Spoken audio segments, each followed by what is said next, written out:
হৃদয়ের পথে ছুনিকার বাণী ভয় নাই ওরে ভয় নাই, নিঃশেষে প্রাণ যে করিবে দান, ক্ষয় নাই ওরে ক্ষয় নাই। ভাষা শহীদদের আমরা বিনম্র শ্রদ্ধা জানাই, আমাদের আত্মতৃপ্তি পাই আমরা বাংলা ভাষায় কথা বলি, যতই অন্য ভাষা কথা বলি না কেন আমাদের যেন হৃদয়ে যেমন বুক হাঁপিয়ে উঠে, কিন্তু আমরা বাংলা ভাষায় যখন কথা বলি তখন আমাদের আমরা আনন্দ পাই এবং আমরা মনের ভাষা আমরা আমাদের মনের আকুতি আমরা প্রকাশ করতে পারি। বসে শহীদ মিনারে ফুল দিতে সোনালী ব্যাংক এমপ্লয়িজ ইউনিয়ন আইডিয়া ফেব্রুয়ারি এই দিনে ঢাকা রাজপথে সালাম রফিক, বরকত, শফিক জব্বার সহ আরও অনেকে ভাষার জন্য জীবন দিয়েছেন। আজকে তাদের জন্য আমরা এতটা স্বাধীনভাবে বাংলা ভাষায় কথা বলতে পারি, না হলে হয়তো বা আজকেও উর্দুই হয়তো বা আমাদের রাষ্ট্রভাষা থেকে যেত। বাংলায় আমরা কখনো নিজেদের সংস্কৃতিকে তুলে ধরতে পারতাম না, কখনো আমরা নিজেদের ভাষায় কখনো মত প্রকাশ করতে পারতাম না। তাই সেই জন্যই তারা এভাবে আজকে দিনে 1952 সালে ঢাকা রাজপথে মিছিলে গুলিবিদ্ধ হয়েছিলেন এবং মৃত্যুবরণও করেছেন।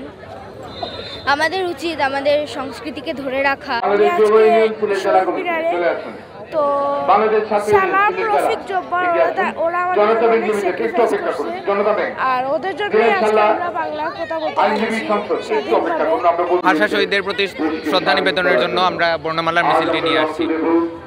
আন্তর্জাতিক মাতৃভাষা দিবস উপলক্ষে আমরা পাঠশালা থেকে ফুল দেওয়ার জন্য, শহীদদের ফুল দেওয়ার জন্য আমরা জেলা সংগঠনের পক্ষ থেকে শ্রদ্ধাঞ্জলি অর্পণ করা হবে। অংশগ্রহণ বাংলাদেশ শিশু একাডেমি। আমার আজকে খুব ভালো লাগছে যে আমি এই দিনে আমি শহীদদের কাছে চরণে মানে ফুল দিতে পারছি। ফেব্রুয়ারি বিশেষ দিন, এই জন্য আমি এসেছি শিশু academy Sylhet.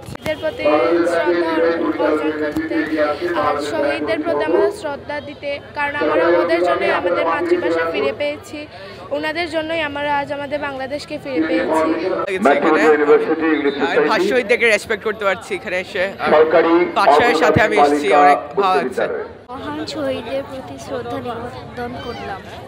City kindergarten high school থেকে আমরা শহীদ মিনারে আসছি ফুল দিতে।